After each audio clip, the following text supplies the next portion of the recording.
Cette usine, située dans le Guanajuato et inaugurée en 2019, est déjà à l'étroit. Straight, un fabricant de pièces de turbo de voitures d'origine française, aujourd'hui taïwanais, prévoit une extension l'année prochaine de son unique site mexicain. Et donc là, bientôt, 5000 m² supplémentaires pour accompagner le développement du marché. On est en train de travailler avec beaucoup de nouveaux clients. L'automobile est un secteur en plein essor au Mexique. Si l'entreprise a décidé de s'installer ici, c'est pour bénéficier d'une main-d'œuvre meilleur marché et produire au sein de l'espace de libre-échange nord-américain.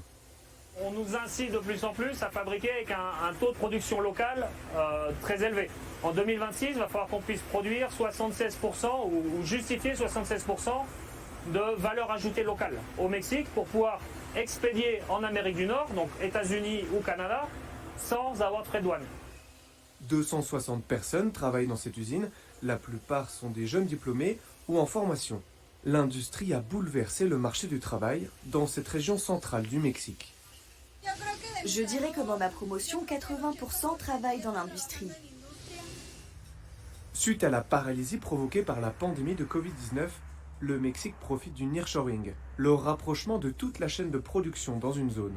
Et la région industrielle du Barrio surfe sur la vague. Il y a eu des gros problèmes de rupture d'approvisionnement au niveau supply chain, au niveau de la chaîne d'approvisionnement. Et donc beaucoup d'entreprises ont réagi, et en particulier même des entreprises européennes, en disant mais il faut qu'on se rapproche, il faut que nous installions quelque chose en Amérique du Nord, pourquoi pas au Mexique, pour nous rapprocher de nos clients. Grâce à cette relocalisation de sa production industrielle, le PIB mexicain pourrait augmenter de 4 à 5% sur les 10 prochaines années. Des prévisions exceptionnelles, à condition que l'État accompagne cette croissance, avertit l'OCDE. Pour que le nearshoring soit inclusif et redistributif, il faut, à long terme, une réforme de l'éducation de fond dans ce pays. On va avoir besoin d'une armée d'ingénieurs, d'experts, dans des systèmes et secteurs de haute technologie.